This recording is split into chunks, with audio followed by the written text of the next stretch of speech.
Martin ne special aid Nana Yao Sapon ono so abekan ho na yatwetwe nkomo yi na yahwese ene sen ena enoma ebekọ we ene nsema yatwetwe ho nkomo e odwumadi so nsem ye mienu namum ohwe de toso mienu na bibi hyem se de dom kuma no members awo parliamentary say omo adwemu de anase omo gidi se hyem de omo ayedom kese no NDC no omo chese de esiye na no anomunim enom ko parliamentary se san bi ani ho nanso wampani abedi achi otu franka ama MPP kire se da bi ye ne sai nye yi emra ne hihye da ho opa yenkoto aba na nya dom dodo na fa ko parliament ende entiase omna mwanye se osole da kura na speaker rule ama na yediko eno enene ye ka ho ensem na bitwa mani na mehwede a de o ka me ho sisi a lawyer twim berema enti lawyer Memoachi. Ene medese. Ibi abokode. Adum. Ebi se 8 parliament na ye pa. Isanse aman bebre wo ho a se America sei. O ma fefemu a no ma ba bedu baabi o madu yi. Ti Ghana yenso yanyintum se sei na ko ne ye koyanim no na ba be ye nsana ho edi amaye. Eno ne nsema ebi eka. Se ade ndese bia no di fetche na ade banim. Zaom. If it's the Benny Montino, a brossoa, you better to I mean, Corona board, and that's on my board, and one more decaying, and maybe just a wound your penny, a brabonia demo, Sanse, Unia penny, and just to the Edema. With a mammy, twas and a minchia, Honorable Collins, who's a former MP for Menchianov. Honorable, Senior, more chim or quab. Yeah, we have a cordial. Okuti de serious baby de okwam so de bejame.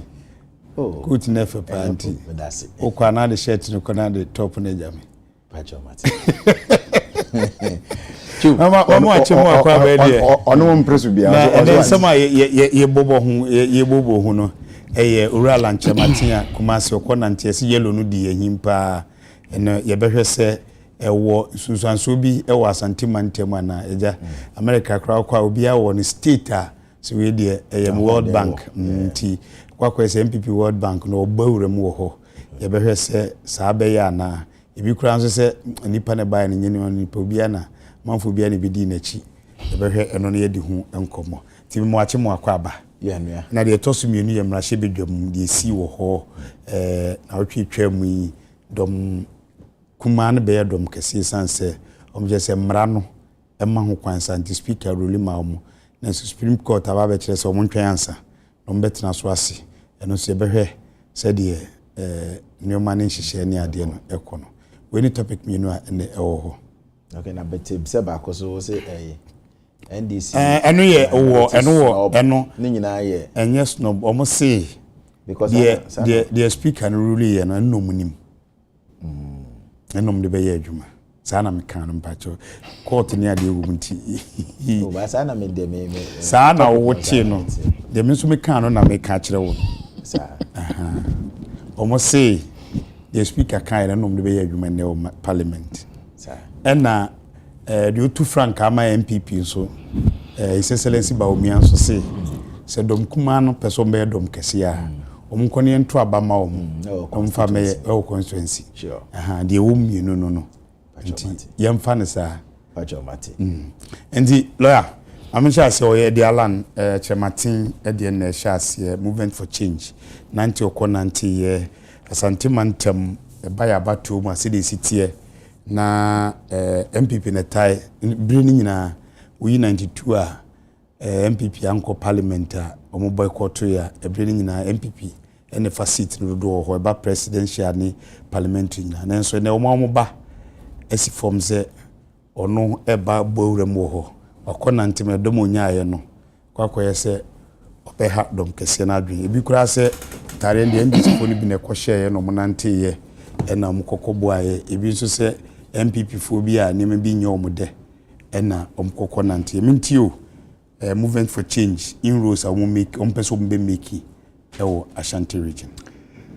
All right. Anim Matimidasi on the Premier Chair Ashafo na yamfa Chair Kasian Free Region Nsroma Muhammad Chemre Ghana for na yankai Ghana for say Iras Madarama, Nani Gusu Adamuso.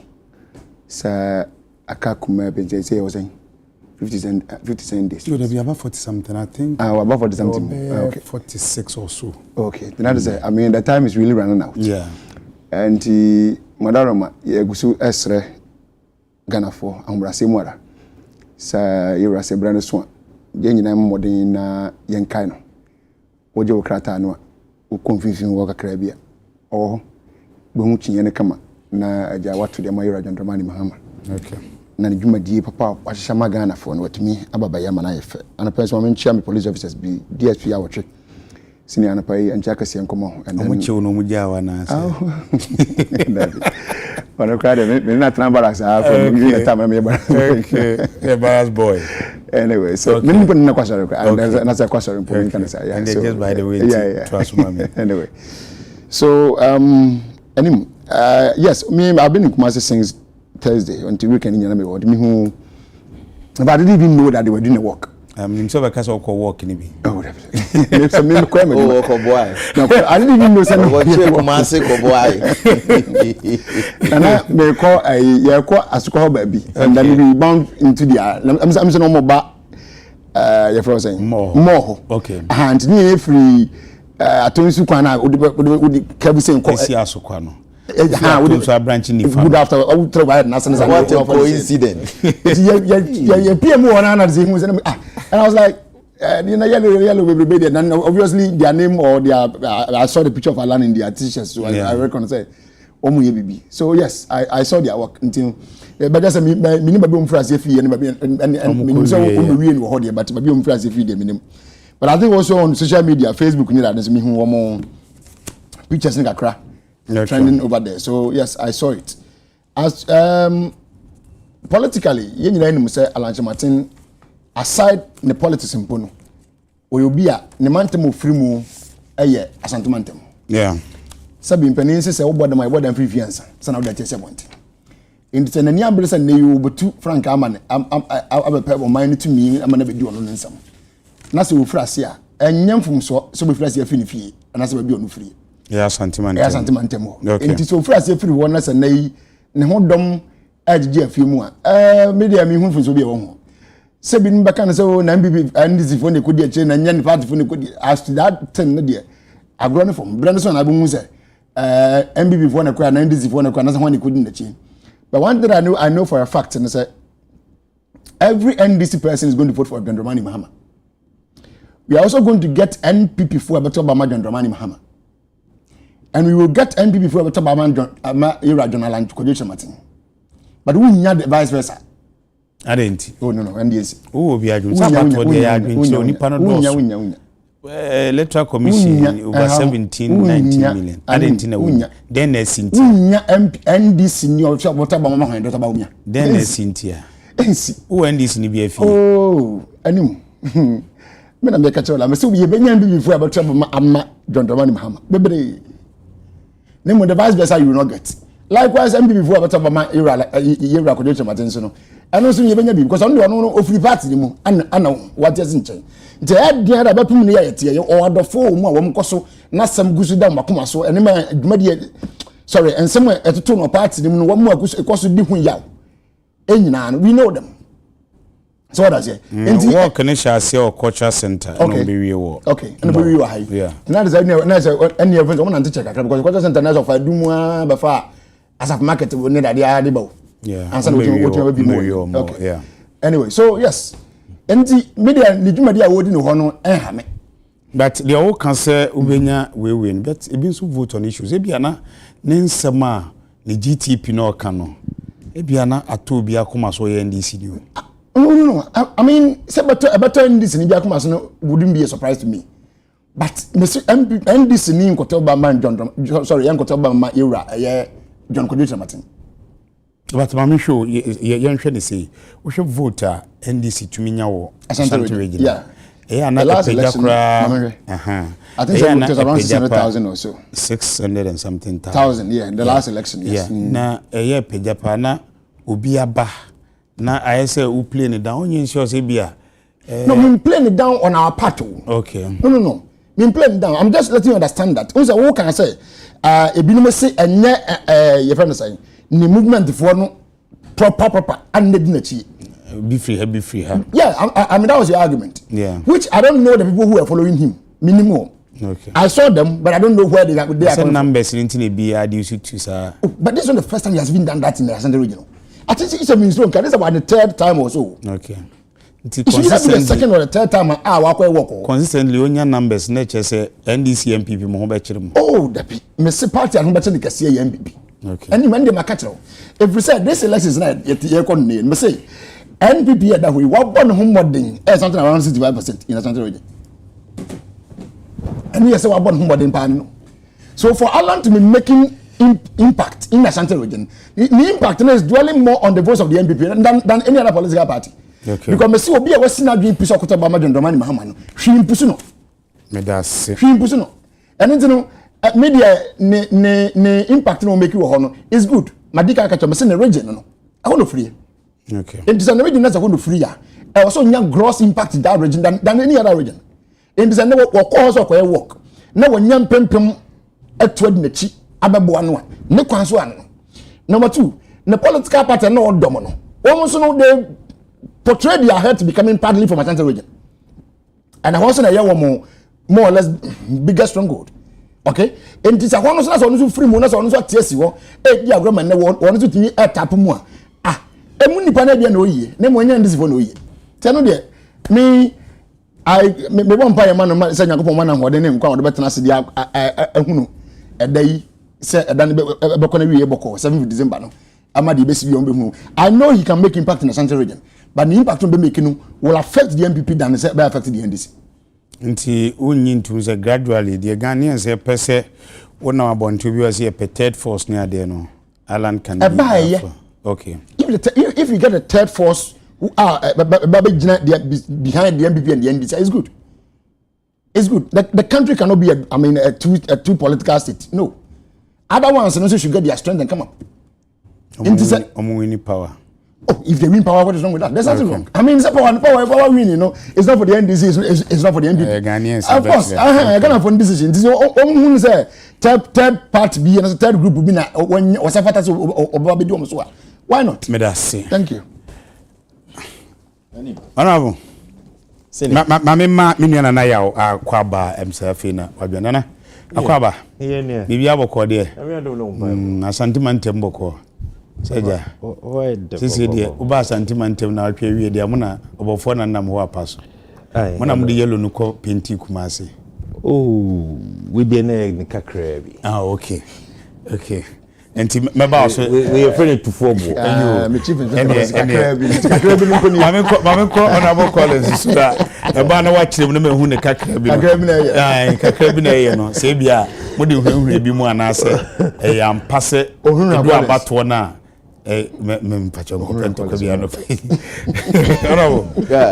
Meteo yenhwe movement for change ni Kumasi mbe paint ni yellow ene baby ofri mu party ni mu ti bi kan se obeha madwe bi nso se o da bi ye hu bi da muso musai medase mame chia menua no me hu o mache na menchia otikoko so na see to the second something ne no pay ohene won kwaso mechia party mpanifo na Ghana man panyini na be the chair no aso no ye flag bearer Dr. Muhammadu Baumia na our able running mate Dr. Matopuko Prempe and party for na mechia obibia no pay asema dia to opportunity so idie we dey say yenko ebu ansa na sebia yenko agina ansa na ebu ne sen na say papa NDC we preach about change many na change meboa enti change votes no more che so maintain vote ni dey they solid what is the meche no okay say the adwuma panto aso okay a ruling party yaban me from where I sit party MPP me see munyane my yemu polling station chairman time na ye ward system no my ye crow from na ward secretary and san ye be by electoral area. Okay. My the youth organizer. My kasa my party more than 20 years. What is the mission? This is how I see the party. They are religion. Okay. That's how I see it. MPP no. Soon. Now I said you me hunun. Okase ayeti say be Pentecost asafui. O kote brancha. O ntimi shake the foundation of Pentecost. Sana me hu NPP no. Nti no from where I sit me nim say yes afan kan chese baby for me fankodi. Den senator chemakra no. Eku. Nti edru baby na say akoma wosora. Me from where I sit me only say after declaration of Dr. Mamadou Bawumia by Electoral Commission as the next president of the Republic of Ghana. Me nuana na ya munyina ye nyina ya beko na afei nti ase na bayi na ya sa som. That's how I see the whole thing. But the okay to say o kan say senator Chemakono. Yes. Wakoma obakono. I say JCC on the boy in terms CC ambo wate no ho akote movement ono mo ba be si akan. Te de na the be no kenken kwa. What is the major? Kenken kwa ne say onya ontumi how adwen wa. What I'm saying is say eno nti na there be a foto a me de ma party ni bia ne say send this in gina ha movement in gina ha. Yeah. And ni kwan say only movement ni ye confrontational. What is the major no? I didn't. Because we will catch a Nambia. Ever since we ushered ourselves into a multi-party democracy. 92. Since 1992, two dominant parties, NPP, NDC, and our alternative power. Two parties. Enti, afani afanka, enchese sebi. Asante mantem, ye kodane yensa ama NDC asaba be say o man no maybe ana movement for change alan be ma vote no so ate ebi no so de bekakọ boa opponent afọ say no na me kire say o wi o katre ma anwen nam bia but say no wadwen mu de saa na wo kire but ebi nso hu ne say so onya adom kodi na chi ne de ebi ana nsasesa bebem e ya bato oh but say I agree aye die woni tua sometimes for the visuals what you say yeah sure yeah politics na yeah what's the major no politics me nu wan kokumasi ada o si ada no kokumasi what's the major chum tiwe wan kokumasi ada movement for oh the one ya wada won na wo tete wo asema wo kan but eti wo be kumasi na mo ye den what's the major na mo ye den nti okwo work na me tell the major no na me say we na ne think cry wan kokumasi ada o this a movement that a big coincidence so me from where I sit me feel say yeah am I yourself na yeah okay now election is about contest of ideas your idea kutaw no na anipa dodo na ejina so I rally behind our vision no na me share message of hope Dr. Bawumia ede magana for menya opportunity amene ye reanimate enam me share asemu Dr. Matopoko Pempe eka okay vis-a-vis na intelligence on the ground. Okay. And they said the people are poised, said they be. And yeah, no say business as usual. Say Obiba 8 na for fraba debi. Okay. All over the world. Ghana for say adia Sanan Crawford are becoming politically inclined. Okay. In Crawford tia say debi. O share advanced democracies na. Amaya tumpon nyina eye amaya. It took one party to build the economy. Obetimi you can talk of Malaysia, obetimi aka Japan, obetimi aka China, obetimi aka Latvia. So many countries are omo apeja nyina ni took one party. Enti baby aga na do sesi ano. Gains yenya no. Obi a wo dwene se okofa NDC aba na chese ompo man ni yewu. I'm telling you that's 1% Ghana be calling him. There be enya se obi adi obi medi bi asem. There be mpaje so kasa na yes because power to me change the obedi of mine and do case ni pa ko ne mpom there be say no tin ni nsu adwini ni nsusu no and I said the after the late flight Lieutenant General John Rawlings yen share transformational leadership former President John Ejekum Kufuor the baye that time kananado etwa so I'm telling you Kagana ko far but what happened NDC for koto mrade beke kansem akese egu ya ban so 2008 e kansem akese eheda ehihye de ba say o sika we na ban mu mpanfo afa na bangi we o mo de sika akosi wa bra na no kura bi ani mo otie ni o e ma Ghana fo bi sa mrade ni o mo de ko se sa ban no o mo de ye reverse gear and for the past 8 years esu any wo ha ni amane esu by a discuss may say more than 5 years mama to say but you discuss Alan Timi and branch o de material can say but you hwe the kwan we me patcho mato say your work na here oh me nkasa work aboni but me question me bisa you hwe the kwan we say work na here ka enye work na here the work na there work say work e digital ni pa omunya ye ni impact on betumi make ni discuss ti me bisa o say o de ba ono so de DTP aba e mi say ono so ne plan onyi ni say ebetumi ato nipa bia som se de ohunu no ade vote bi abre no benua sebi ntafo ko identical twin sebi obi ane na dwene what them eche na nyansa ni ba ko fotri okay I'm not saying say bia mpanfo a omo epeso omo bedi oman ne so no sebi obi ani adwene ba ko bia obetimi afefrem but what I'm saying is say okay be umu akwada ento ne bedini onim za and some people call free SHS. And then this in never to need no. A ben ya won no threatened da. I can't say opposition what threatened da. Say free SHS no due to when you know 2 billion crown ko ya de foforo. I didn't know address this. Now one address you no ko no work na me no discuss no. What you say? I didn't know o kasa wa address NDC. Ko na one address the GTP for no mo so mo dey by discuss. I catch you so mo ye nuanom.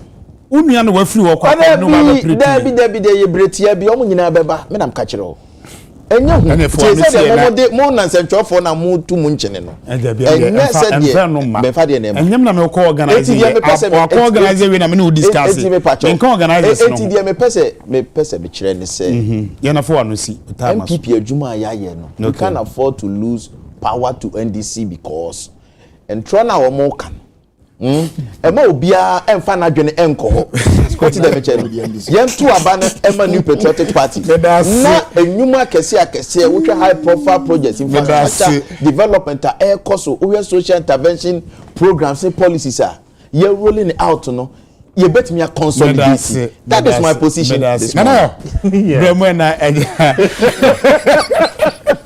Adio.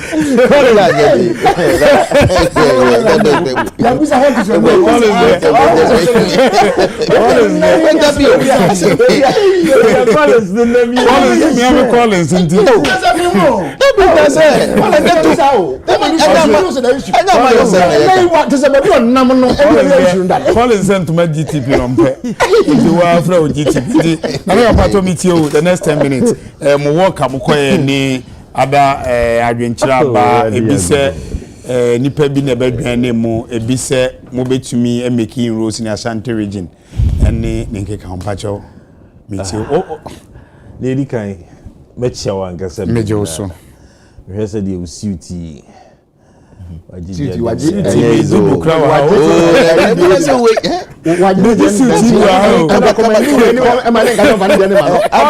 anti agede ba ko Collins there say suit bi wa ha okotuto bebregu ho select bi by tida okay anya o ma chem because bi a so pro iti bebregu dem anya o ma bi there anya me do because so ba we nu ga ma o mi nu panti bi gudem so what time say bi gudem kwa dia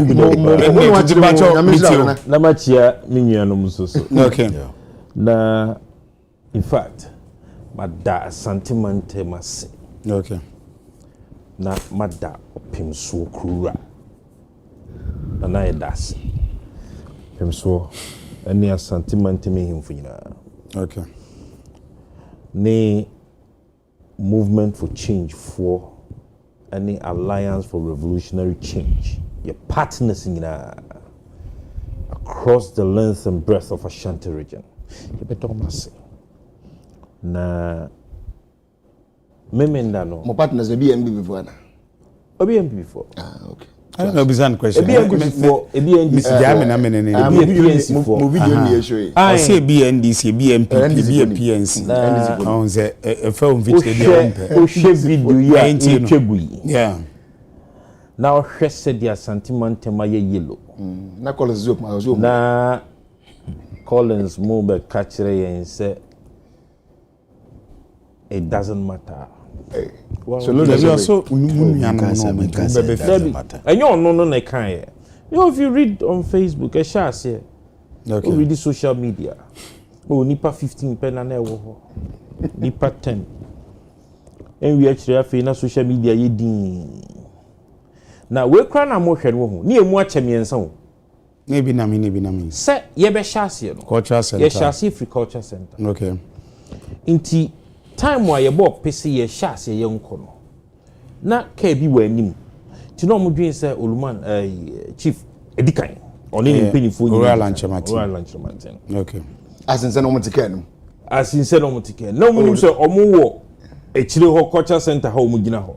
The first bag is simu. Boy. If a different route. The same route, but okay. They went ahead of the march. Okay. Inti me mo ache be miensa. Inti nkaye bomu miensa ni nyina bomu na nkaye kwa. Nkebe sin na no de bi kura because we kura na hu no. These are hundreds of thousands of Ghanaian youth. This is sending a signal. More than 80% of those who participated in this walk eye emebunua amanyuku MPP ni NDC afunu say over the past 32 years say amanyuku mi went me nyehye danyi bibia emma oman no mfa no ntoma pen fry no mo gidie ewo sa ejidie no wala no ene ne na pamfo mu se omo betimi aye bibi aboa Ghana man ena wo hu wo mo sa onyini se work e mamutima ya mode e ma yetimu nya de okay now say this is not the first time we've had a walk but I say obi see it different from say year 12 this is the third one where let us implement okay now every walk bia no so improvement any numbers need increase sure me can control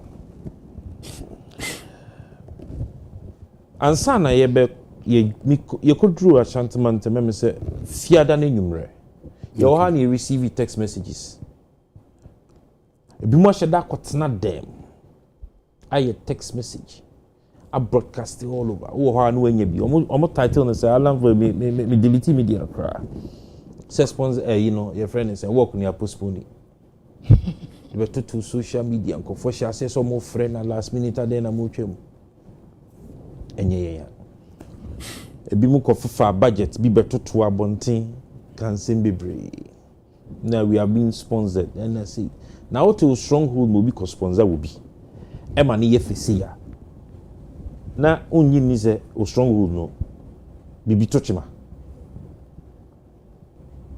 uti ufie e mo bi pitimi be sponsor uma against you na utrimu ya wo de say ampao obi na be obi hye akiri na opiapia wo na chese wo kura unni control wo fi te bia wa so de ma wo ho e wa so de ma nyina betimi aya so de say oh say Ashanti region a commanding numbers pa in terms of inti enye onwanwa na won so kura Ghana ye share amanyo semase one side one party 32 years ni yeah Ashanti mantem so bi kogina kwantin kru se oti party fufuru okwa Ashanti mantem se okoye work ana okoye politics e ya odi the response of the constituents and massive yeah sure oh mami chire mi bi adwuma wa ya che se NDC ko ho mba mo de mo mate mo ho but obi nso be ka se numbers we mu hunu edu abato na unkonya sa numbers no emre bi etwe 2020 omukwa akopa ho me mfa unko etwe 2020 se ya no mo ye shishi se ya ena nya hwe wiye na NDC a na yempeni din ate wa santimantem etimi nya in excess of 500,000 votes e wa Ashanti region nti omo trimunyo omo de no one can say these numbers are not going to reflect on the D-day of voting. 7th December, aka 47 days. But I am optimistic that based on the assurances I had in Ashanti region. Na ya ye bia mo mehunti no. Omo ogidi wa ala no. Hwe. Oko Boankra. Yeah. So the Greater Kumasi Industrial Area. Yeah. The brainchild of Nsroma who pushy last minute obi free abemu or the World Bank for kochia opim so okay. I said party MPP for the man akwenya no this idea na ba. MPP for so amo nkofo bibra akwenya. Ibini Alan. Die no amo makadium de. So no nche say ai party. Na me say. Yema nipa bibra akwenya. Die no mo de. Die me rade ni die ye na me boso. Eno ne ba be change vote to Ashanti region. Assistant yenye say ba be change vote. See ento mfanga.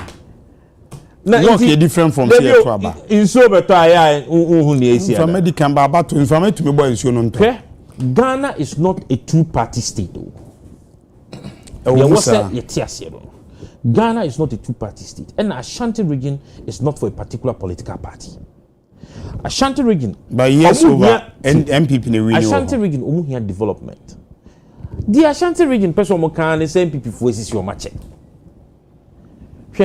We free munti na o cancer. Oh, me yeah. I na say me Ashanti. Me freedom na say. Be quiet yeah. Me MP ni wise. Just after election, boss come back. Na me papa any esumye ni fa here. And Mr. Collins. Me Ashanti ni pure. Yeah, me too. Dem me pesa me kire o mesisi yen ya che.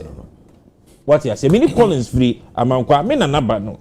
Of me na yes, that's my me na nkanso am I right? Yes. We are from the same family. Entino so basamba no. Me kwa he. Me ba na me ko.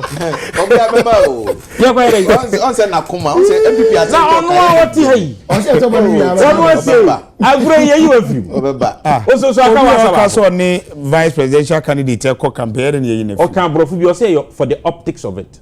No, I know your momo there. And I make brofu na make him ya kire no. O na no dia ma no. For the optics of it. Back to center.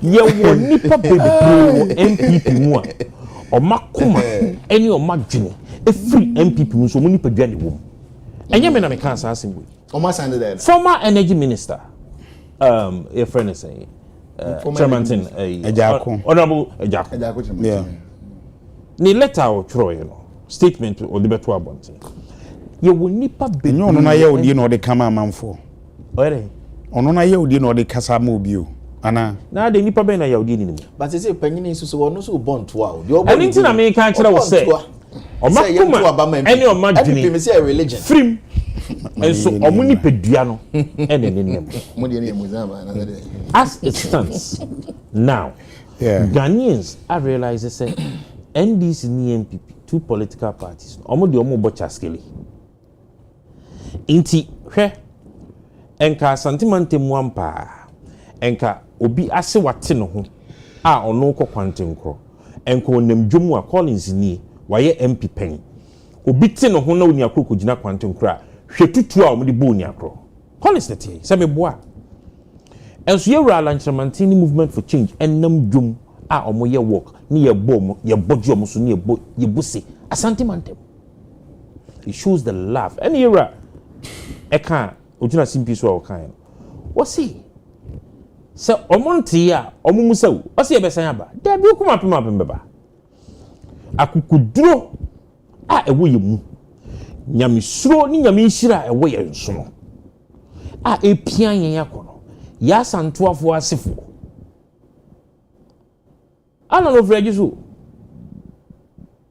basa mbebre nso MPP mu fe asante mantema mu do so chen Roland because MPP overshare yese abato nankasa de ene de D-Day no se dem di kan bi sa me no wo ye awie onyi ni se de ye keka bom de mo ye ne ade nyina yi ye beto be wie no na a different picture na mo ye beto be wie na a different picture ye beto be wie no na obehu se Ghana edi nkunim ye beto eno na saa sachiraye no ene saa miracles turn around that paper no nsembe na amanfo edi mo achi ka kire mo ama mo nya gidie se de mo ye ye oti a wo kan ye bia na me nya gidie oti ho a wo gensem na wo kan dollar na ninam 16 Ghana min discuss dollar na yo businesses are omupe loans are omunya business loans and nam 35 to 45%. Also no work no do den nam. And no ne was on draw attention. Baby, o sin yes can work but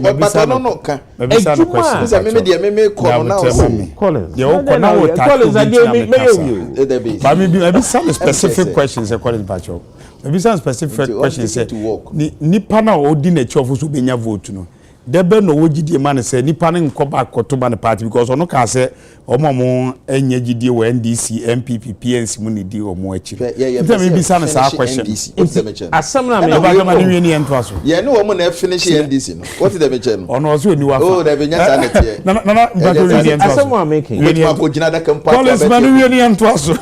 Na da kan ma to Collins let me am list of MPs ni former MPs ministers omo ti dwemu a. No what because the point is Collins why vote ni bia Obama we mo omo ba no so ye project say wa Ashanti na no omo to aso I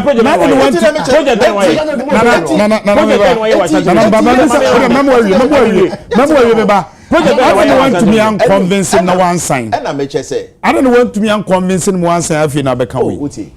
Seven pen for say because the nipa na ko so say project inti. Debi what I'm saying is say true blue party person bia or Asante Mantem no enim say about to aye kwa akoto no two major political parties here MPP NDC me da say manwe Mateo say MPP dia so ama NDC aban NC manwe ni ento aso mate ba mo ye nuano ntini ye mpese ono so say omo ho beti edwa kra ye wo mu ane say manwe Collins what we ba to we ni enko me ye catch Ghana for owie ye me na me modidi Collins owie keep time owie me so on no si de wo ye ni metima na abaka se mache macho na na wi ye cancer Ghana for any Asante Mantem omenya gidie wuye mu na opem so tumfo Asante he ebo no to fama ye no consider ye kwachia na ye di GTP ma no se na na kin kan dada okay na wo bie mu no se kojo ensamwa watwero wo GTP mu yi me nkan wie na mmom bebi amakan akosi do Ghana for how oyeni aye fam ena watwero eni ho anu yie ena odi ewemi nti wei ena Ghana for tie nti bomoden na mompe kwan so na Ghana for ensem wei omunye ntum eno ne ye ho adwuma nti na he se ofa NDC manifesto na ofa MPP manifesto na odi GTP kan na odi tunsu ni so a ensem twrofo de bia dan mu gidi wo GTP mu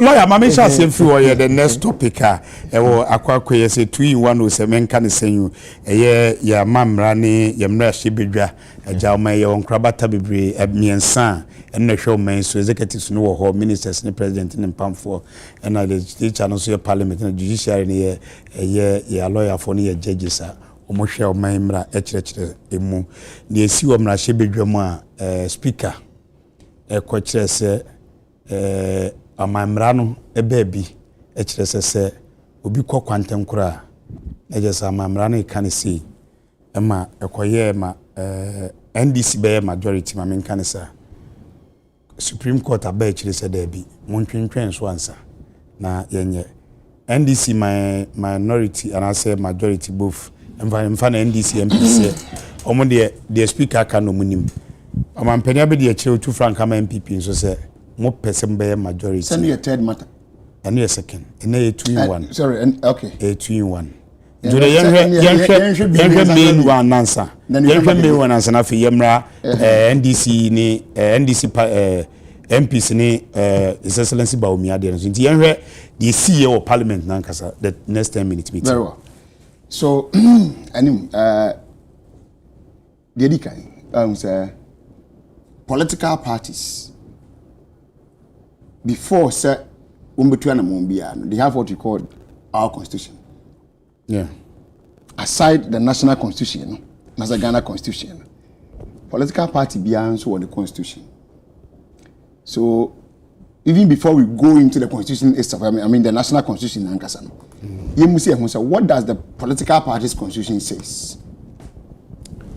We will say about on mining share. We will definitely go into that, but there's what I say.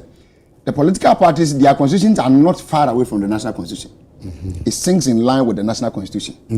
What I say, but political party na nkasa da ho no the MPP and the NDC no their constitutions, what does it say about a member of the independent? Yeah, can say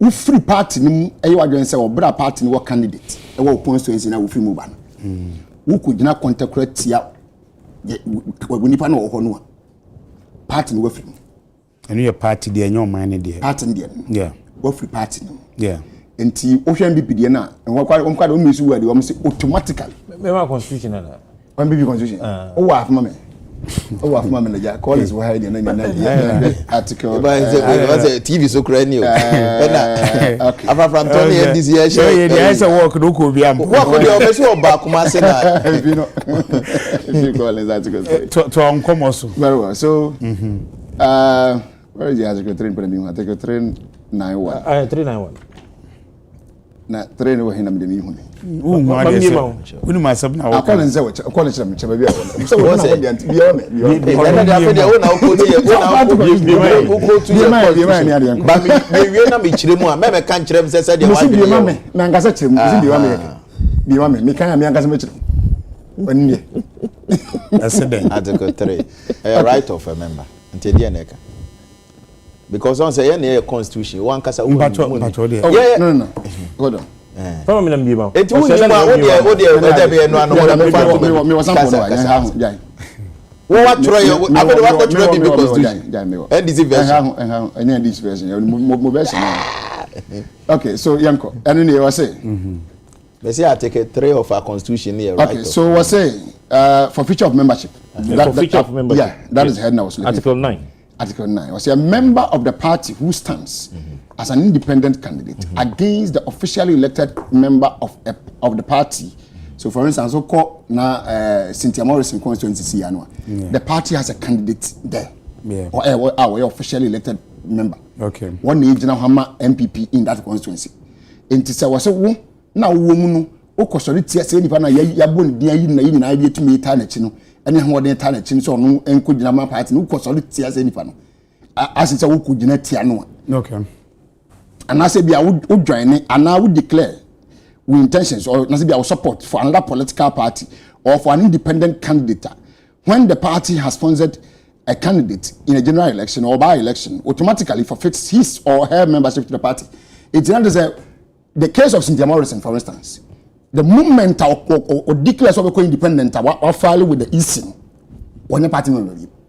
But this is what it means. But mine Marano. Sorry.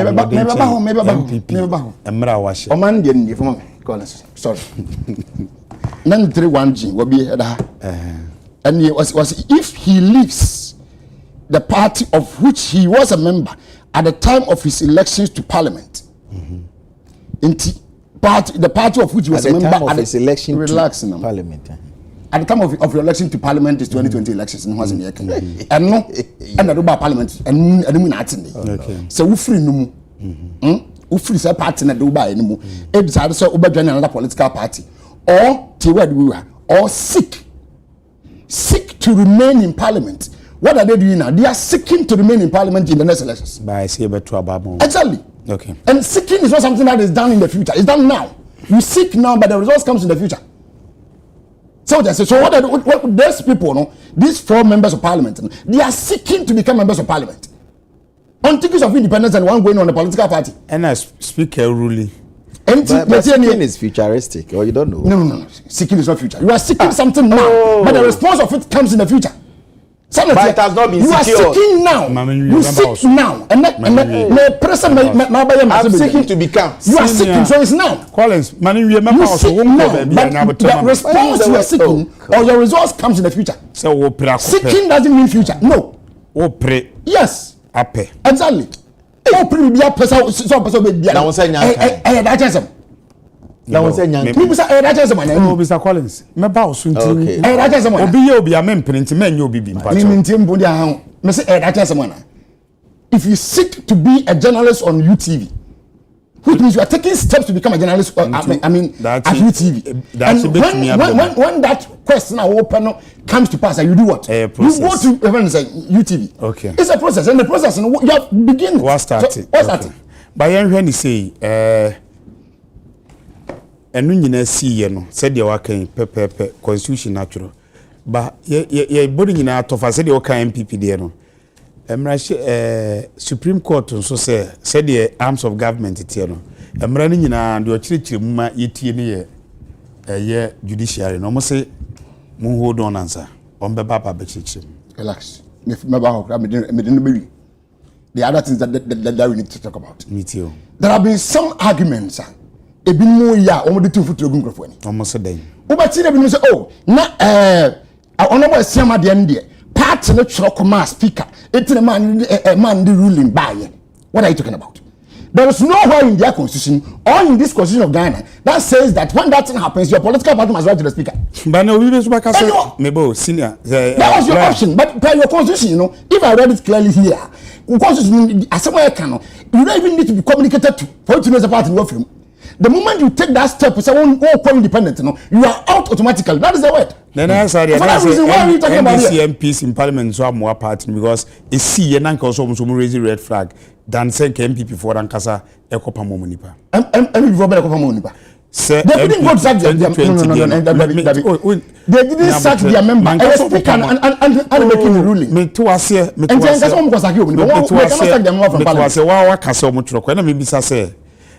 here.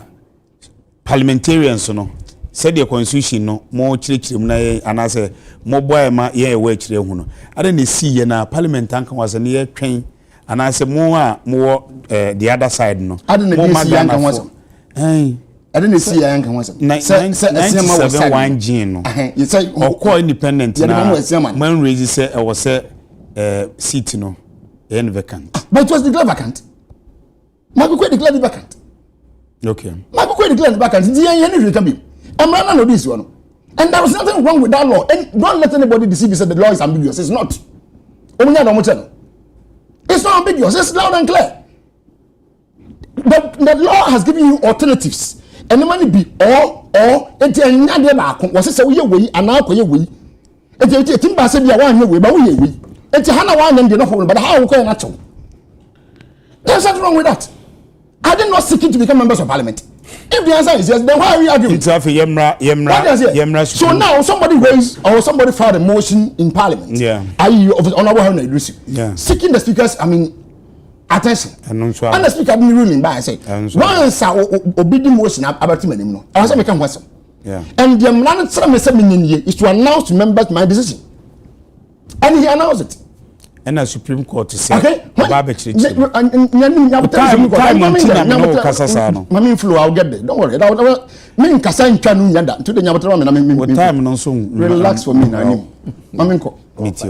Okay, so there Obi raising the motion. Now, Speaker, I will make a pronouncement. So, Bekasa, so Nkasa, will be some Supreme Court, order my order, not Baba Sabu Speaker. Ebony. What example? Avenge Martins. Now, one tell the answer now, Ebony. So I'm coming there. Okay. If you are going to seek interpretation of the constitution, that doesn't stop the speaker from working. Okay. Okay? When I was one tiasi, it was also compared to the moon. When does not stop the speaker from performing his functions. And number two, you know that the Chief Justice recently gave some directives. So, Upper South Service Speaker of Parliament in the MPs in one. Serve them on Mondays working hours. The question is, did the case go there to serve you on Monday? No. So when say na wonim chief justice am order. So what the bibia ba ko parliament a free court afa ko do pe. What catch court o Ghana ha nyara. Na wonim we lawyer nti wonim no. E ba na say na wotumi tam process ko ma court. Sorry, parliament. A day any Monday. So when in papa, but what decided to say party some do trimentino, you know you follow your own CJ's rules. What I say? And then the speaker is telling that Massa, there was why you put him because in the next case you are even wrong. You shouldn't have even done it on the day that you were doing it in the first place because the law, the narrative is that doing it on Mondays, working hours. So if you want to do anything contrary, that's up to you. All right? And now, what could you want? We say opposite Supreme Court interpretation. No problem. They said they're going to work on your case for you. Yeah. And then you went through an ex parte to get the court to speak.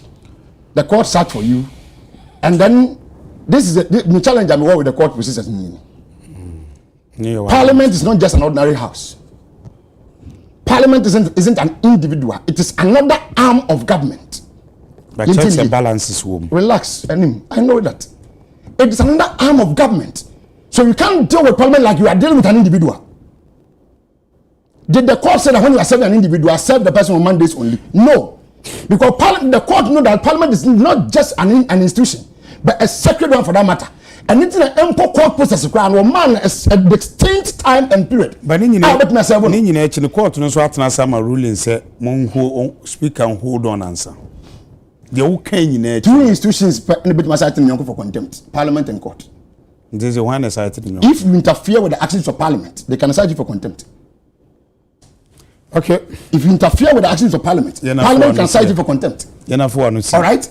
So you are asking them to stay, but the question is, what are they going to stay? But before stay of proceedings comes, there should be an order, and then that order, someone can then approach the court again that this directive here, because maybe I want to appeal, I want to do ABCD. I seek that order be stayed. Is there any other order from the court apart from this stay? No. So what is the court saying? Court to say train na mra nyina wo Ghana no. Ti say arms na wo ka no. Me na me chirechirem. Nti train na me chirechire ne abanum. Na me bebia ejina. Listen. Because do you remember the case of Domelevo? Okay, the case no. Yeah. Court. By the time the court spoke to him, the ruling of the court was useless to him. But all right. So if the court decides, I'm going to sit on the matter. Now we're now indefinite time of even your supposed or indirect injunction indefinite. So let's assume the court gives the ruling. Let's say 2027. Lawyer, but who him say court tomorrow ruling we are or your mistake or right. Someone make and then you interject. What time? Because the whole kind of one me can say court no ruling na Supreme Court so a mistake kura ono na mra no ekura no just say oba na chi answer. What are you trying to say? Your partner say Domelevo dia wo kan and they are waka stay ni nke kan ya de nyina no emra no on na ekura no nti on na waka and adwuma. And so you think the waka no parliament cannot do anything about it? Let's wait for tomorrow and see what is going to happen. Okay. If the comes tell you said okay, I don't mean then they can side the speaker. Mame Nsroma chum.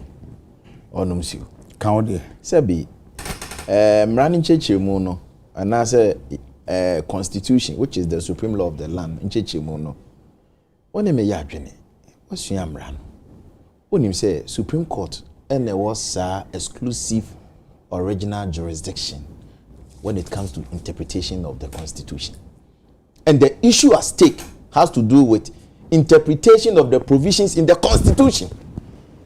Eti ayame nwa kasa bebre se binya kuturubo. Nti sa what parliament. No nim sa de we sa na tie kura na e wo so odwane koto Supreme Court. Emra she bedwafo na ye emra no. Emra she bedwafo omunya omutumi efree Constitution name. Yeah. Executive sir, obo omudin, omunya omutumi every constitution name. Yeah. Judiciary, onya ni tumi every constitution name. Yeah. So there's something we call constitutional supremacy. The issue at stake now, enya MPP constitution, which is subservient to the constitution of Ghana. We are talking about 1992 Republican Constitution. Okay. Amemumra no na yeka wasem. Na tie minim ekwan ndisi for kan as omo kan ade na omo ti asefa. Ti bia won so won ti ase different. Baby. Tuntumi. Enunti na. Untumi mfa ti ase me na ti ase. Sir, to avoid that confusion inti ene say muntwen. Even when it comes to application of the law now. Sir, right. Ye the ama Supreme Court. And the ama court. Deciding meaning of law, ye the ama court. And yet, akakabin somewhere across go no. One dia kan. Say, Don Kuman e won rashe bedwem no. Want to snub Supreme Court of the Republic of Ghana. Ye hwe the SC of Parliament. I'm telling you, sir, to trust somewhere across because metie wo mo press conference. Who you no mo person mo deba no. We are not ready. But for anybody to foment trouble in this Honorable country. Collins, yen hwe we yes centroni. I was saying catch am say NDC for ade na mo ye ne he. Ade munya bote. We yen centroni munya bote. Ono me catch am say me people ni ti. Ono tim na she bedwam no me centroni ba me misa we. Ya na munya enso na me person me say wo centroni no. Wo aban na si ho no. E won krabata miensa. Enkrabata miensa no ya kire obi adwuma a wonye. Enti se minua govern Agboja, Kwame Agboja. Ebe ka kire yen se omote parliament na omo de speaker no mutie enti no judiciary ne so no omo so entie chief justice na executive entie president na opolutu the minds of the people with this accession now what was central new expectation na me correct no jaisa de munya sa central so nchen de enti no mo no se mo correct central na constitution na da wonu anu bia na kuro mo ma misa ade mo yusu da ade na obi be yusu dia ye ko yusu no who yusu against Esiama de net say net say wa ko independent e na mo seek say Honorable Michael Queen rule no really. Obi be bisa. I don't know what they doing. Even if there's a precedent no differs. One, with regard to Okoye no, the party wrote to speak of talent. Sana constitution ne kan also be drawn for parliament. Thank you. Meba. Sana 1J ne kana. 971 sana ka se troko yansa. Ghana's constitution no, enye tumhye o. Plenty enya pick and choose. Mama kan chiro o de mama kan constitution nche o. Tie me ye. 1J no said that. No, yen kan constitution sir. You can be eboa because Article 97 no deals with tenure of office of members of parliament. Or say 97(1) or say a member of parliament shall vacate his seat in parliament. Sub-headline. Or say upon a dissolution of parliament. Okay. As a parliament. Yeah. And the Aduma Kogua and no be vacate. Two no say if he is elected as speaker of parliament in Tisa Nipano. Joaja odi eni bi. Yes. The Basa will vacate you. Okay. See no or say if he is absent without the permission in writing of the speaker and is unable to offer a reasonable explanation to the parliamentary committee on privileges for 15 days. And also so see no there's a wutum rashe bedwam na wa pet sebi akwansere bi ni na wa mechiremu ya no automatically you vacate your seat. Do you know or say if he is expelled from parliament after having been found guilty of contempt of parliament by a committee of parliament. Nature say ohun ba asem bia ba sunko bia diwasem. And also so no obetuma vacate your seat. Okay. You know or say if any circumstances arise such that if he were not a member of parliament would cause him to be disqualified or ineligible for election under Article 94 of this constitution. To no be Article 94 of the constitution. Again, Article 94 no eka. Article 94 no so na wa chiremu and somewhere was an F or see if he resign from office as a member of parliament by writing under his hand addressed to the speaker. So in this sense, you know, enipa na enaya yeka won asem no yam fa no say ye nua ba sentia wo de wo kan bia wa kan ti kan wi saafo no wo mo ho aba asem no omo na betima tworo say me esiama me tworo dia brew speaker say pam no twa no me status in parliament no asesa kan J no or say he leaves the party of which he was a member at the time of his election to parliament to join another party or seeks to remain in parliament as an independent member. Good. When idea NDC lacks logic. Only Cynthia. Why na koto aba Ediama Cynthia? Mene wo kasa say Cynthia or your independent candidate. No, please.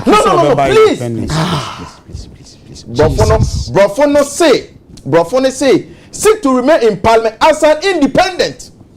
Or if say, or if he was elected a member of parliament as an independent candidate and joins a political party. Me person me bisa say the current status of Esiama Eyeden or your independent candidate. Ye Ghana for kran koto ne so aba December 7th.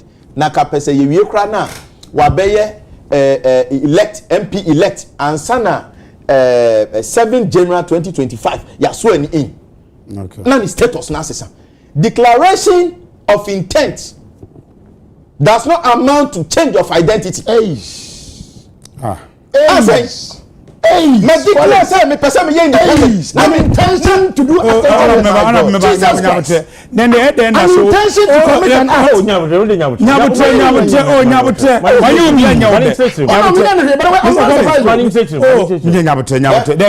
you be anyawde I'm not surprised. I'm just saying there is wisdom in this adage.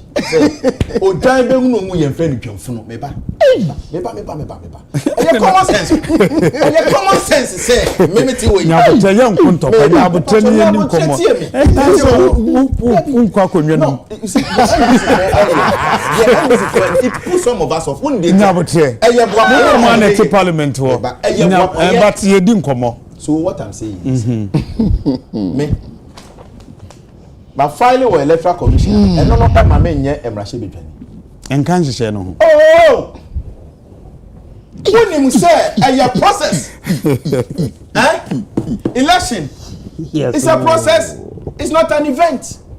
A common sense. How can you change? So what I'm saying is how can you change immaterial? That's why NDC for they don't be an abundant. The court will decide.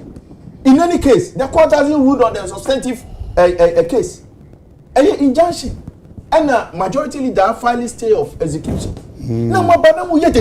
It's common knowledge, common sense. Then I saw you hired. No, what I'm saying is now say common knowledge and they know you but common sense. Then I say into them can say but 10 years didn't come on but we say all the independent process parliament to decide say over call left and over call right. Premise of the constitution don't say NDC for no or no more can or can H no more can G because the H Obia can baby ever no either or. What's the picture? Nti yena fo anu sina. One me ya adwene. Ya make no. Oh no nya dinja. Call nja me. No say. How can I be giving this kind of interpretation say I'm agree? What I'm saying is how can I agree with you on this matter? Mr. Chume lawyer Chume mani wie na ye menko na sapon so. Pacho me say me fo anu si me ti o manya wo me ti fo anu si. Ai. Me wo party A. Yeah. Parliamentary ban. Me person me ye party B. As a some status. So you are seeking. Me that's it. Nana for what? Nana for seeking to become a member of parliament. Seeking to change. That's what the constitution says. That is why unfortunately, no. But let me tell you something. Until our court ceasefire. Make us 15 minutes. Court on Kwan was that to me. Me that's it. Court to the decision about Matisse Menia at 2 Yababa.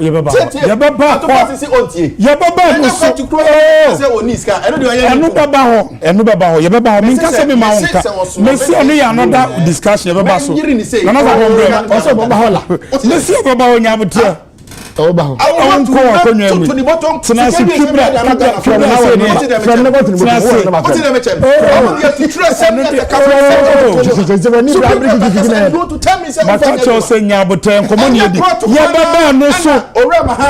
a declare no as your bad next topic so me try time so me what I'm saying is say your bad next topic so me try time so what you are saying is our time is that's a problem let's topic man is that sir to president this is 4 years because China majority. You are quite continue akonya so. Say mo say mo ko ye meeting say mo be cover parliament. What you ya member mo party so. What you ya member mo. Mr. Collins. What you ya member Ghana is not a banana republic. Ghana is not a lawless state. Ghana is a constitutional state. Make sure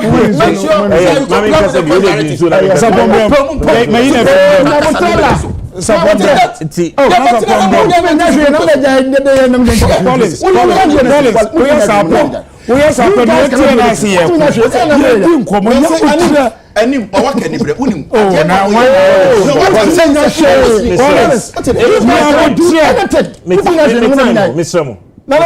Can I say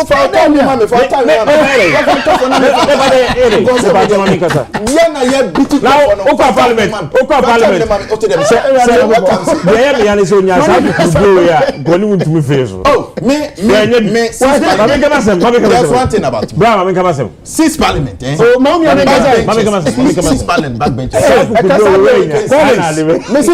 Collins, do you be tough time to also be similar to the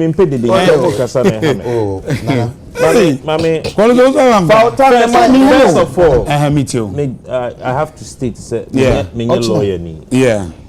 Assembly me bekano, roadside. Entiase. Me ne wonga yenya lawyer for nemu yenya opportunity king kan krata ani bi no. Entiase eni de kan ase. Yeah. Ni di kan.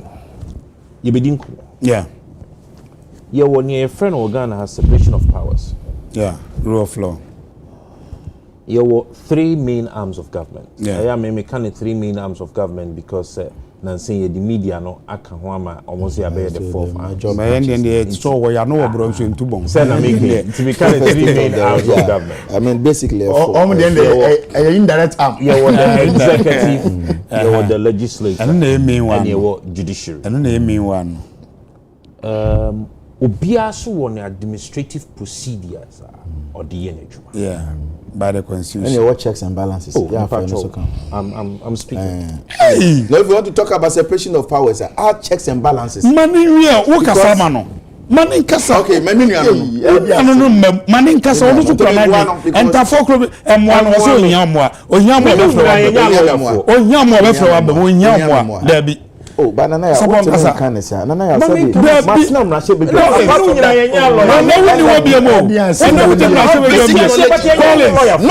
Collins, and your practitioners have now come. Forget it. We are talking about constitution. Lawyer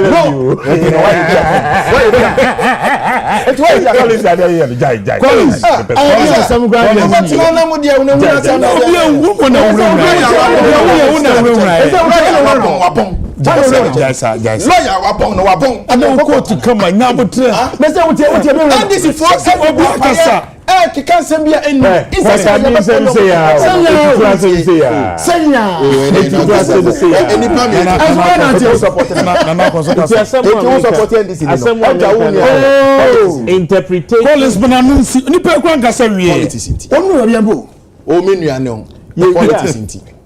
support NDC. Someone person mechanism. Separation of powers. Obia on administrative procedures or the year. Yeah.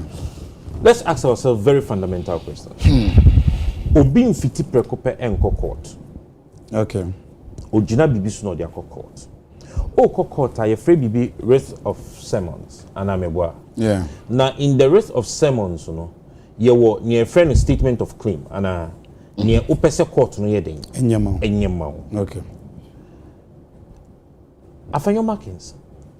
O court no dien na o de court. Okoko say okosiki interpretation in chirichirimu because Supreme Court the only yanes om chirichinyoma ne wo ho no efa ba kono that's the main one of their main yeah ni okoko say okosiki interpretation no 97 1 G and H yeah What you say? Or file for stay of execution. Please. What you mean nane na sem no? What you atame kra wonnim wo so be kam. Say me nya biankin kan. Say enti na me kasa na me say what file stay of execution. It is an injunction. It has been granted by the Supreme Court. So what is that? It is some na mututu mu no. It's not helping us. Ye nja show no ma wana. No, it's not helping us. It is kase of file stay of execution. As part of yes, I pass on one. Yes, I know. There be a winning, there be Mimpesa. I saw ya manaya dudo. Manin kasa. You said the Okawa and Okre. Was it? What said the Okawa? Yes, I saw Yamana do. If he leaves the party of which he was a member at the time of his election to parliament, to join another party or seek to remain in parliament, I want to repeat, every word is pregnant. Or see, if he leaves the party of which he was a member at the time of his election to parliament to join another party, and he one, or seek to remain, let's just say, oh, parliament dada. Okay. In parliament as an independent member, or or see, if he was elected a member of parliament as an independent candidate and joins a political party. We, Morris, Cynthia Morrison, or your MPP, or Parliament as on the ticket of MPP. Yeah. In the next elections, or per se or co-parliament. Futuristic. This time, no, all back on the ticket of MPP. No, back as an independent candidate. Inti Hano, Areno. Correct. Because our parliament on the ticket of MPP and our person or certain parliament but this time not on the ticket of MPP but as an independent candidate. Now, Yenfa MPP for constitution. Already Article 9 for feature of membership. I'm going to but we're an MPP party. Yamakoti national one. Okay. In the for feature of membership, or see a member of the party who stands as an independent candidate against the officially elected member of the party, or joins or declare his or her support for another political party, or for an independent candidate when the party has sponsored a candidate in a general or by-election. Automatically National Council Mama me so for hwebe obeya mama ye me na so for etumi asan ye de no that way as my what TV is over your movie automatically for fixed membership National Council automatically for fixed o attempt say o party them na o pese o ko ana the intent say o ko independent general secretary here so be twero wo party ni here so be twero wo automatically you forfeit membership tie no nche say eho ena yenwanu bi e kase ena anu bi jombo du twero koma parliament say omunwan omayinadi okay ena yenwanu mo kase we dia yentwero koma yenwanu mo but mo party constitution say automatically the LDC for they implement the party constitution for fixed membership but ena Ghana mrano so say so onia krono eye na antini ko declare so oko independent and o join the party for speaker and take action na die na be me ehu say onia krono wa take that intention no and as we take that step ko electoral commission omo woni e frɛ no notice of pool yeah Inti na meka say notice to or say an election is a process and not an event. Correct. In the activities of the events, what take a step a failed form I call electoral commission. Okay. Electoral commission I na friend notice of pool. Let's just say all forms now they call wajia two. Inti Cynthia Morrison no call electoral commission as say you know or notice of pool na wo ho no. I say afafranto di. Obekona ni din wo ho. Na the symbol I will choose you wo ni atwero ho independent candidate. The notice of pool enye me them and I call them near the bebo. a public, for general public, the general everybody. So what declare intentions say or call elections, baby or dani ni bibi ni dini ni symbol ni. In that alone is evident enough for somebody, an ordinary Ghanaian, an ordinary constituent, to write or to go to parliament and cancer speaker says speaker. As soon as you now benting what you have on the ticket of MPP, or see or call independent into speaker. Then now ekafa. Na speaker kwa fambra no offer the standing orders of parliament. Standing order 18.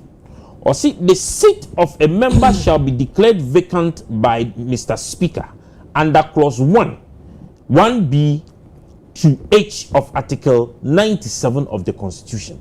Next is offer Constitution. 97 but offer Constitution. Yeah. And yet, Supreme Court judge and the baby declare seat in vacant. Yeah. A Speaker of Parliament. On the basis of this, but to say the Okan MPP the work constitution, but in you born a tougher. Yes, Supreme Court ne would to me say or better and then I make us say money in Atia. What did to me say after your markings? Supreme Court to say or injunction against Speaker from making this pronouncement. Okay. Or seeking interpretation of G and H, and seeking an interpretation does not cause the activities of Parliament, because Parliament does not report to Supreme Court. But I say Supreme Court round to not say ruling no more hold on. The way I come in person maker, but Mr. Speaker pa a court assembly. Mr. Speaker pa and away obeti. I didn't. Any administrative procedure what money ruling navy Supreme Court and find interpretation or the baby and you will be become but Parliament must go on. There's an injunction on Speaker say directive for you don't know. I thought he had a preaching lawyers. Nana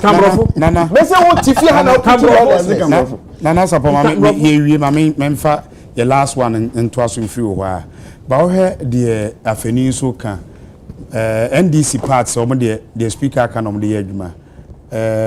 Vice President so say omo majority the omo piano nkoto aba inform ko na nyese ne ekono. Sa comment me nu. Everybody parliament. We hear daily say buy and some credit baby daily post where say what is amane the military beko parliament say. Military going to parliament, so this is not the first time. They have done it before. But the rule of law will stand. And you see, we cannot manipulate, or we should not allow the manipulation of arms of government. And our term say manipulation. So I could seek a emrano. Speaker manipulation. And I mean to say Supreme Court will be become okay. One can substantive matter. What do you mean can't speaker say administration? Oh, and then they should stay execution of all government business in Parliament. I didn't send the memo minus on course. Okay. Parliament must go on. Issue the activities of Parliament administratively must go on. If Supreme Court want interpretation, on interpretation on the back of the interpretation, Speaker then would review his ruling. Okay. Are they trying to tell us say they are going to take the ruling of Speaker, Mr. Speaker, to Supreme Court for a review? No. Whatever ruling the Supreme Court brings in terms of the interpretation of Articles 97 G and H law, and no, could influence the review of Mr. Speaker's ruling. But Mr. Speaker did not give a ruling in vacuum. There are sources of laws in Ghana. Menya lawyer ni, ana lawyer ni meboa. LLB. There are sources of laws in Ghana. Article 11 of the Constitution. Say okay, Kenya. Say presidents, and I'm can say. Say can or share the SC no the man. No, it's not binding on you. Oh, that's of course. So the presidents are not binding. Yeah. What you say. But it influences decisions and rulings. ntino ka so kokin kan de esi nyina kokin kan ni esi nyina okay na eboa no e ma ni taking the decision na no na ye mo de efise na mo wododo wo mre se gbedwum ntina wusu ba kwa na ha okay what you say se uwi mokodia me da say Collins Brem ye pon dia me pacho last topic day last me omumi no kana me bisa o say anase ni flag bearer ka say we dey no ka fa ho the flag bearer say flag bearer ka say me who bisa me because me flag bearer ka say Dr. Baumi asem na okan. Me omumi no asem maka no. No, Dr. Baumi asem. Okay, me too. The kwan so anu. You. And this goes Supreme Court near say election is won at polling station. Yes, I want to call you to me. What the president guy was wakasa pa. Dia no kai. Yes, dia na vice president. Meba. I didn't see that na okay market tete nyawunu. Tai nyawunu MTN. Yeah. Former MP for Lower Menyako. Yeah. No, I'm Rashid Bedu. Already 2012 general election file is Oko independent. What happened? Obi inedi. Na so obi emisa na interest enye adwuma. Actually, I know I feel I'm Beba. So that's silent on the interest and Honorable Boniface. That's Boniface yi. Abubakar Siddiq. Odane. Obi inedi. Eno change 97 1G no. And change no. Honorable Rashid Bawa. Oh, please. Oh. I don't know. Me boa. Me papa you wise. Yeah. God. We are now nyanka be bi ba. When I maybe say change 97 1G na. Very simple. And I make say framers of the constitution no. Omo smart people no. There will no say literal interpretation ade man entin ye say. Enye literal me je. E some common ye di. I don't think o kan sam no ya. Who the mama come across. Enye so o kan sam come across the say on top. O ma me discussion here. Court no. Uti. Na o say dey need the Supreme Court. What is the measure? Obi na o Supreme Court ni. Until there will be anarchy. From where? Mami Anarchy where? Me nua Nana Yauti. Don't use such words. Anarchy where? Anarchy dey say na is a parliament be ungovernable, state be ungovernable. Which are also two. Me person me say had it not been anarchy dey decision from the court I madubrea. Obi sisi utu ebe to so atu be. Baby, say this. The parliament can say. I'm trying the interpretation from the Supreme Court. Is that not what we are all saying? Also you be because Jamano non kasa de enkoye. O de wakama. Anti Jamano mpacho kasa. Na the vice president ka also no ya adwi. Na is ono so constitution no. The constitution ka the parliament yo madwuma no. Ono so for say the beboa no kwa no. But osamu yenkoto abansa meanwhile constitution no so ne e ka fa ho. Parliament ayi le adwuma na ba akopedo e de o say to the people no efrehefa. For to the people ni ye koto aba but the brain so na parliament ye na adwuma. But me person me kire say see and the issue at stake no has to do with interpretation of provisions in the constitution. Yeah. Eye constitution na nkasa memu kuni no ene say nchinywa hye bi aba. Court na me di to me no. Amman. Okay. Court ni so need this one.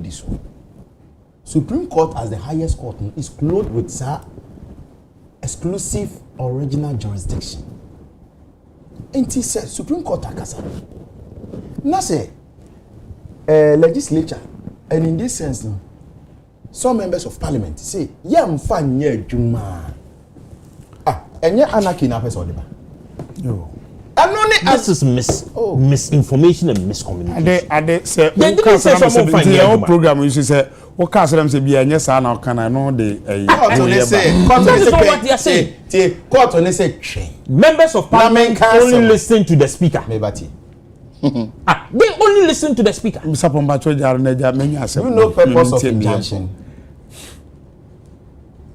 Injunction, what you can injunction out here. Chiremni enko wa kan wa chiremni. Enchi ankoma Paula Fuku bebi obi anyame ishara.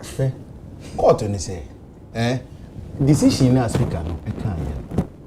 Obi dia be dan wo say asem na nkasa ni poni. Nemo animu ya niema we ntino mo ntwen. That's it. What say mo ntwen? That's it. Na wo to mi be na wa court akasa wo so mo fanya djuma. That's it. So ana yeso yen kan be bia onipa ana me pacho yeso yen kan be bia wo kasa wo kan wo say soldier for air call. Me nka say soldier for call. Me na me ka say NDC press conference. And almost say almost say a soldier for ebeba. And enye nwanwan so. Say associate ni associate ni e dey court to see go. So we masters in security there. We course na dey. Na ensemone so enti. Ni ma di. Dabi. Eno ti na mra ye adwuma. What is the meche? Semone nkete ena ma mra we eye adwuma. Now it's not about parliamentary supremacy. We are talking about interpretation of the constitution. What is the meche? Article 1 of the constitution. And one sem say see ano e na ye ka what is the mention okay law school be be ko bi enti ko bi go ehinu we kokora still ko we supreme court lawyer dem no cases be bring lawyer enko onim menen dey kokora support kokora supreme court the final why dey go wi why dey go wi constitutional lawyer for no why dey go wi kokora why dey go wi what is the constitution no that's say what time aso what is the mention aha yenko onim so security program so the entire my dean sentiment back and I don't want the interjection. Me too. So I was only taking points on Bible say the open unya eno quotation is it Timothy I was on 500 so be person I was on 500 so we have bibi o ade the host of the program they will so the yeah I will the call na kebe bo ani de call be any ho ubisa question be say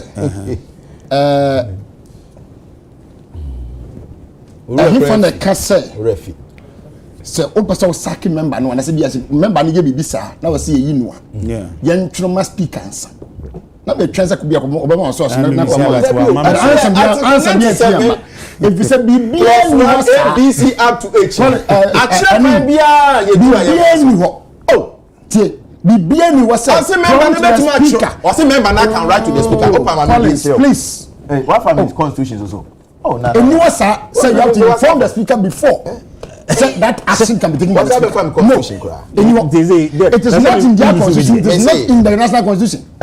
So Obia Kasatrewa to who and then say number two. I say elections is a process and not an event. The process means na ma you know that if the court took no Article 97 Article 97 I don't like this. Let me help you. Without the permission in writing of the speaker. Also here, we on marketing is set here. Also here, anti-battle down. What if mommy?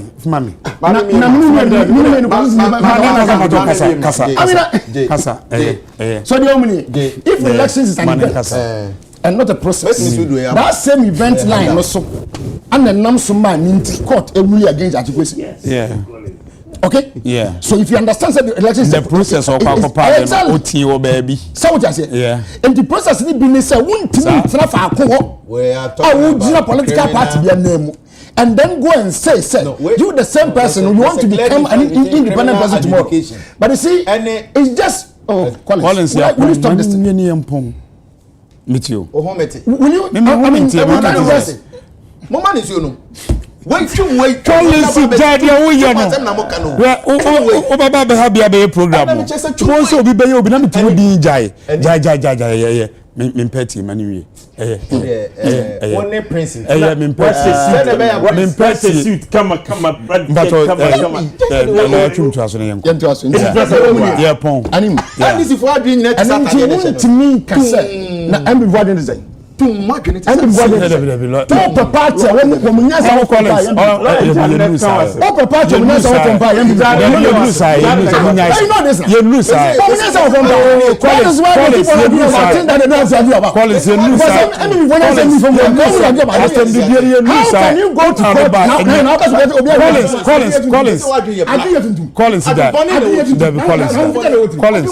Collins next time about kasala so be Collins, you can't do this to me. Me not be able to stop on this gas. You can't try. So the only but about me akase NDC per se woman majority a woman cooperate from elections it shows his he doesn't even, I mean he's showing his ignorance to the constitution. One tells you only okay of course he doesn't understand the constitution. Now what he has go back constitution So once one party massive understand the constitution. I'm saying me shock us from talk can I will not be surprised. So there be no, it's agree for vice president. Doesn't matter. Don't believe him too much. A very likely person on kind because what kind that you will not even make this argument. Yeah, likely the same argument has been used. The same argument has been used by your former speaker. And it was okay for your party to use that. It's not true. If you don't know, I'm telling you. Well, Mia has the most logic that you can ever think of. Maybe you don't know. I'm telling you today. All right, so it is. I mean, if not that, if not that. So, how on earth can you say, if they want to seek majority, they should go to elections? We know elections are coming up. But even before or whether or not elections will come, there are rules and regulations in this country. And part of the rules need being declared as ADSC.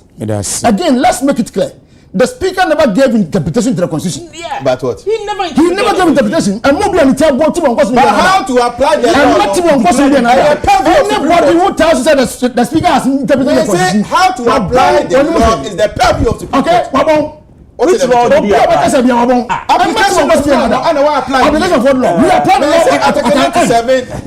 We apply the law on our end. And why there is ambiguity, the court interpretations. Okay. Somebody wrongly. And Myanmar court. You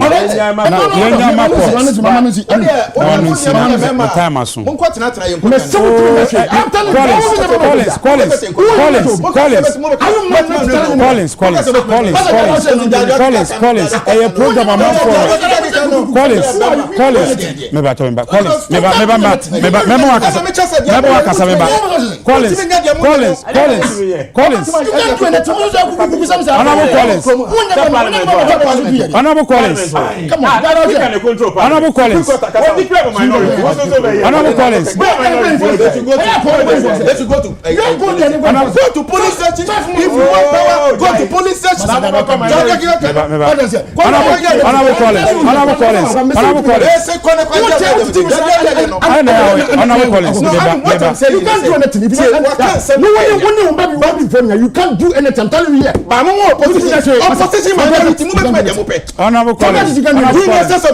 can't do anything. We are not going to sit down for now we're in public.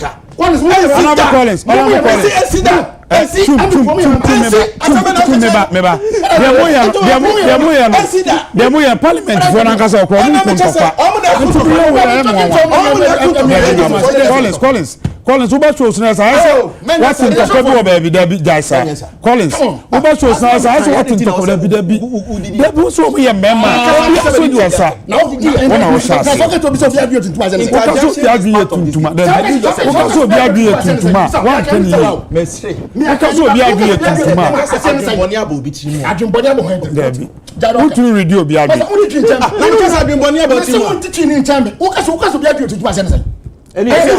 Me say what do you say again?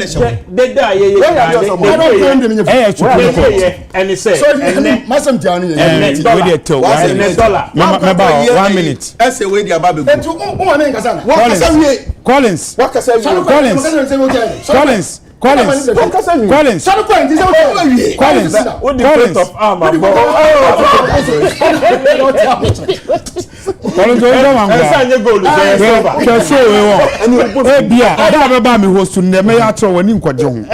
Because all masum game match Ebia next abamemo akasala so bi ye obi obesu jade wo ye no ebia abamemo akasala so bi obi woni nyo just we take you side yo ye nya ya buti no nka bi nua no ne sai unua so nie nya ye nua no mi na me wai akasama ni wie meja ne sai wa ma ne bono ana ye dey na ye dey dey we Ghana for ya pon the speaker has spoken. Penny rulings. And whatever he said is applicable in the chambers of parliament. And it will be applicable anywhere. Don't just hear me. What's what you was Bema? What's also parliament? Bema and the Munya. What do you never mention? You can't do it. They are prepared. Let's say. Asam and Let me NDC MVP. Ya o kan nyina ko wie se me say. Ya papa na small kan. If you don't agree with him, that's fair enough. And you can say me be kasam me nyan kan yo ani me nyan kan then what the card record is me must speak akombo kasa. Oh, because now Haruna, these guys are just Haruna, I don't know what is wrong with them. Haruna NDC remains majority in parliament, and NDC will be majority in parliament till this. Ahana ADC and you be Eddie on birthday. Happy birthday and Evelyn Boama entry. Free Nana and Chain and Eba and happy birthday and Famao Anderson Bedia Kofi UTV ono ena odi eba odi Mao Sanso and happy birthday belated one with the Madam for Honorable Osei SB NP NSS boss. Happy belated birthday and confirm MC weekend you know the birthday. Happy belated birthday and come if you Razak in chain Santia Chem Agogo Osei SB NP. Happy belated happy belated birthday enko emfa emma I also the 60 years also we enko emfa na happy birthday enko ma nana adakwa yadom owo YPG we secretary momo amasaman congregation happy birthday enko emfa emma mamiwe na meba ni yapon de meba mamiwe ne yampon we say happy birthday enko emfama